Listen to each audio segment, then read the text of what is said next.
넷플릭스에서 더글로리 파트 2 예고편이 나왔습니다. 짧은 영상만으로도 무엇을 상상하든 그 이상의 복수극이 휘몰아칠 것 같습니다. 전례 없었던 K 복수극이 탄생하길 기대해봅니다. 박연진은 정말로 악마였구나. 웃으면서 뜨거운 고데기로 문동은의 몸에 갖다 대는 것을 보고도 박연진을 아직 사람으로 생각하고 있었나 봅니다. 윤소희를 실수로 죽인 게 아닐까 생각했었는데 아니네요. 라이터로 윤소희의 몸에 불을 붙이고 박연진이 웃고 있습니다. 파트 1 1화에서 윤소희가 폐건물에서 떨어지는 장면을 보면 배 부분에 불이 붙어 있습니다.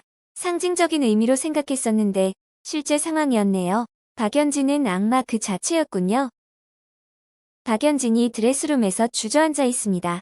빨간색 가운을 입고 있는데 박연진이 앉아있는 바닥이 붉은색을 띠며 어둡습니다. 그림자 같기도 하고 하혈을 한 것 같기도 합니다.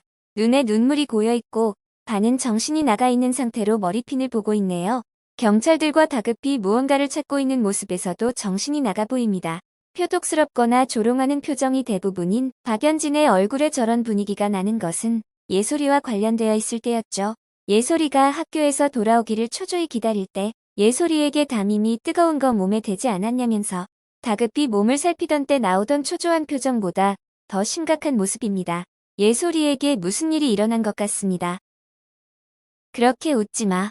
문동은의 폐부를 찌르는 절규입니다. 그동안 내비치지 않았던 내면의 깊은 상처가 그대로 전해집니다. 박연진이 문동은의 방에 붙어있던 사진들을 다 뜯어 내팽개치고 방에 불을 지르는 것 같습니다. 매트리스만 있는 방 안에 불이 난 것을 보니 문동은의 방이겠죠. 문동은을 위기에 몰아넣고 박연진이 또다시 조롱을 하며 문동은의 트라우마를 건드립니다. 8초 만에 기절하는지 실험해보기 위해 목을 조른다거나 강제로 입을 맞추고 조롱하며 몸에 상처를 냈습니다. 화상 입은 상처가 세월에 조금은 아물었다 해도 인간의 존엄을 잃었던 기억은 절대로 치유될 수 없습니다. 문동은의 복수는 그래서 처절할 수밖에 없겠죠.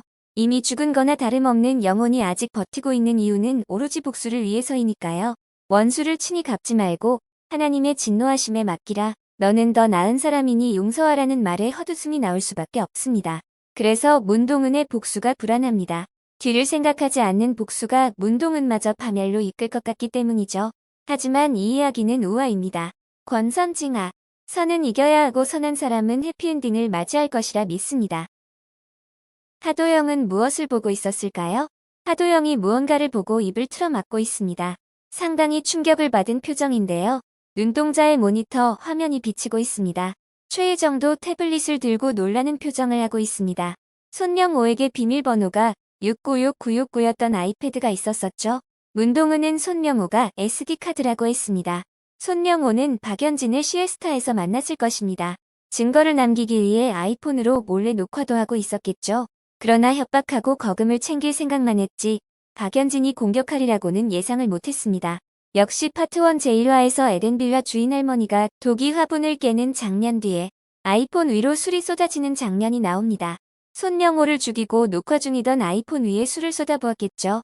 그런데 아이폰과 아이패드가 연동되고 있었고 최혜정이 손명호의 집에서 아이패드를 발견하게 되는 가정은 어떨까요?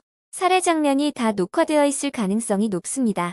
평소 박연진을 질투하고 있었던 최혜정이 하도영에게 보냈을 수도 있겠습니다. 하도영이 박연진의 학폭 사실을 알아보기 위해 서로 따로 만난 적도 있었으니 다시 연락하기도 쉬웠을 것 같습니다. 항상 차가울 정도로 침착했던 하도영이 박연진에게 분노를 담아 소리를 지를 정도면 자기 선에서도 감당할 수 없는 일을 알아버린 것 같습니다. 주여정의 주사기. 박연진이 주여정의 성형외과를 찾았습니다. 주여정이 주사기를 들고 있고 박연진이 누워있네요. 병원엔 고등학교 때 보건교사도 있을 텐데 박연진이 알아볼까요? 삶의 무기였던 그 미모도 주여정의 주사기 한 방으로 나락으로 보낼 수 있는 상황입니다. 문동은의 몸을 온통 화상으로 만든 박연진에게 얼굴을 망가뜨리는 것이 과한 복수는 아니지만 그렇게 직접적으로 어설픈 가해자가 되진 않겠죠.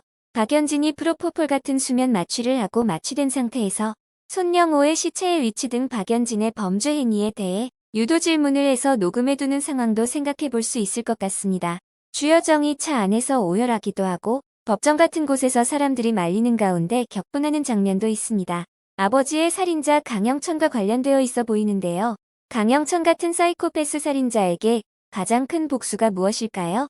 죽음도 두려워하지 않을 것 같고 감옥도 편하다고 하잖아요.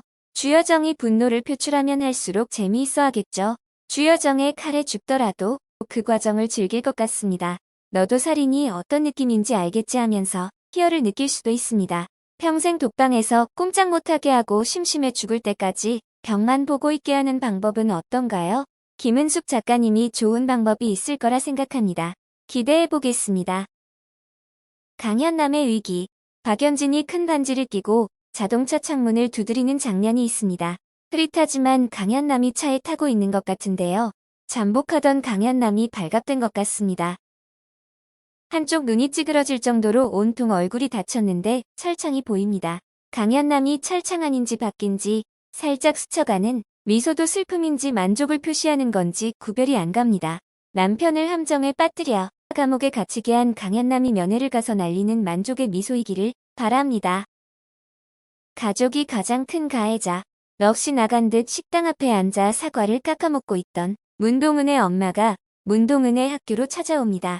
주황색으로 염색을 하고 나름 차려입었지만 고상함이란 일도 없는 차림새로 팔을 벌리고 문동은을 향해 오는 모습입니다. 박연진으로부터 이번에도 돈을 많이 받은 모양입니다.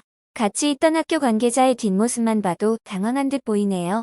모성애가 본능이라고 믿는 것은 동화일까요? 돌연변이처럼 모성애가 전혀 없는 사람도 있으니 엄마라는 이름으로 일말의 측은 지심을 문동은이 갖지 않길 바랍니다. 품위를 떨어뜨리는 교사 엄마의 등장이 문동은을 학교에서 해임으로까지 연결시킬 수 있을지 모르겠지만 어떤 방법으로 문동은을 괴롭힐지 등장만으로도 스트레스 지수가 상승 중입니다. 박연진 엄마가 두려움이 없는 이유. 박연진 엄마가 은행 금고를 여는 장면이 있습니다. 드림뱅크네요. 금고 안는 부적으로 사방이 붙여져 있습니다. 골드바, 서류 등이 보입니다. 무당집을 통해 연을 맺고 있는 힘있는 사람들의 비리장부겠죠. 박연진 엄마나 박연진, 이사라 역시 열심히 종교활동을 합니다. 이사라가 꼬박꼬박 교회를 지키는 모습도 의외입니다.